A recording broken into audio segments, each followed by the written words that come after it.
G'day all, welcome back to Monty Shenanigans. I'm Monty. So as I said in the last video, I was able to get out for a ride yesterday. Bomb's weather report was, for the lack of a better word, complete crap. They said storms and everything from 7 o'clock in the morning, whereas it was fine through till about 4 or 5 o'clock in the afternoon.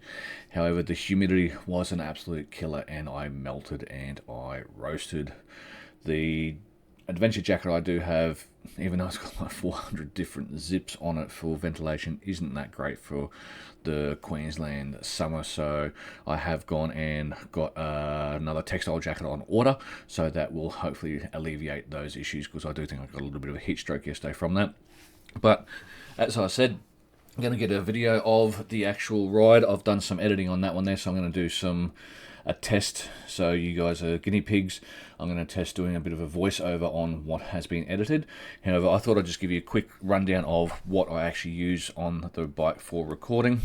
So what I use is I've got the DJI Action 5 camera on a chin mount on the helmet. So this is just a magnetic mount, so it's nice and easy to remove as well for the camera, unlike when I had the GoPro, which was you had to unscrew every time you want to use it. This is nice, quick and easy. Two clips. Have not had a problem with it coming loose or anything like that, so I have just changed the angle of it on the camera, on the helmet, sorry, so that way it should get a better view. So I'm going to go over now and test, like I said, you guinea pigs, for doing a voiceover of the actual, some of the clips of the ride. It's not anything flash, it's not anything exciting. It was just a nice little ride over to a good friend's place. So without further ado, let's go over to it. Like I said, I'm going to test it. I don't know how this is going to work with the voiceover, etc. So we're just going to go over and see how it is. So let's see how this goes.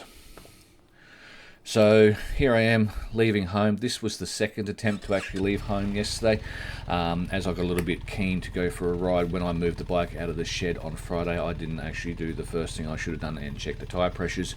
So with the 1300, it's got the tech with the tyre pressure sensors, so I actually got up the end of the road and it threw lots and lots of red horrible errors at me, saying that the tyre pressures were way too low.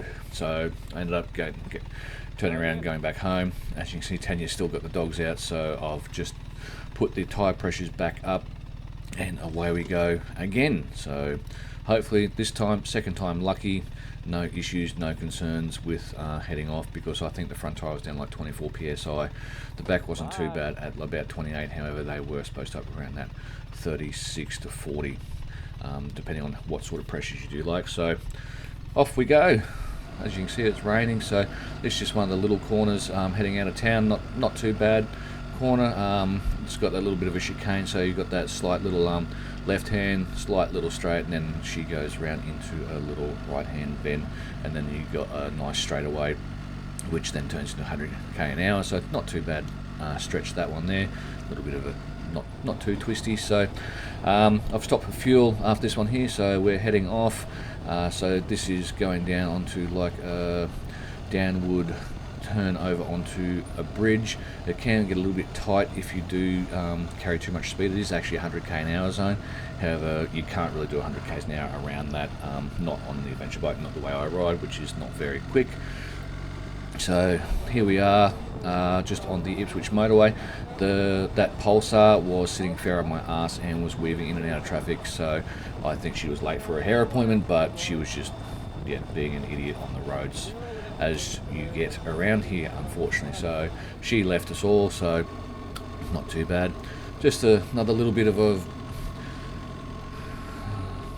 clip just up just before we got mate's place. So it's got a nice little sharp right hand corner, a little bit of bushland around there, but there is a lot of building work going on around there, so I don't know how much longer that bushland is going to be there. Like everywhere else, it's all being developed something chronicle. So this is always fun when you're about to go onto the motorway and you see a nice slow truck turn in front of you and you're like, oh great, this is going to be fun. I'm going to get stuck behind this truck doing 20k's an hour while I'm trying to merge onto the motorway doing 100k's an hour. So thankfully it wasn't too bad on this one here. It was he did get up to speed relative for going up that slight little incline there. But as me being impatient when I'm coming onto the motorway, I like to merge at speed and make sure it is safe and secure for myself being on the bike. So visor down, check the traffic as you're supposed to do. Yep, no, yep, check, yep, okay, and away we go. So double check, make sure it's all clear, get up to the speed, because there's lots of speed cameras around this area, because you know it's sort of thing. As you can see here, an idiot goes past me on one wheel on the way home. He did try this 3 or 4 times. He almost did cook it and come off, but that's a him issue. He does that. Just a skid mark waiting to happen. So I've got no time for idiots like that on the road. So whatever, go do what you want, but you'll end up hurting yourself and hopefully not an innocent person when you actually do hurt yourself. This is just coming home. Nice little bit of a bushlands around this area, which is around the airbase there at Ambley. This is probably one of my favourite corners. It's a nice left-hand sweeping corner that is 80 k's an hour. Most of the time you will lose every single car that is sitting behind you because they can't seem to do 80 k's around this corner. It used to be a great corner on the ZX14 because you could definitely maintain speed through this if you take that right line, and away you go. So nice fun little corner, that one there. It's probably not knees down or anything like that. So, and here we are finally home. I'm starting to melt here because the humidity was an absolute killer. I just wanted to get home and get the actual jacket and helmet and everything off because I was just ripping in sweat. I do think I got a little bit of heat stroke from that, but just a short little couple of clips of the ride I did yesterday. So that's about it. I hope that overhead did work and the voiceover has worked. We'll soon see.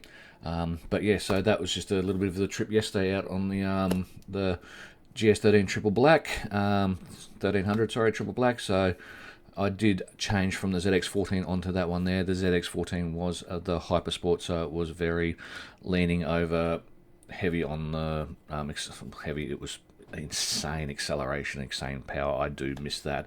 However, I don't miss getting off with the broken back and the sore all over. So the GS13 just lets me do a little bit more comfortable riding. It's got the panniers and everything on it, so that way I can actually carry stuff and not have to worry about the backpack, etc. So yeah, I hope you enjoyed that. Like I said, it's not going to be the most thrilling knees down doing corners at stupid speeds. That's not my riding. I just ride to get where I get to and enjoy the ride. So that's it. I hope that worked. I hope you enjoyed it. So there'll be some more videos shortly. I don't know what of, but yeah, so stick around and we'll see what happens. So cheers for that, guys, and enjoy the rest of your weekend for whatever you're up to, and stay safe. Cheers.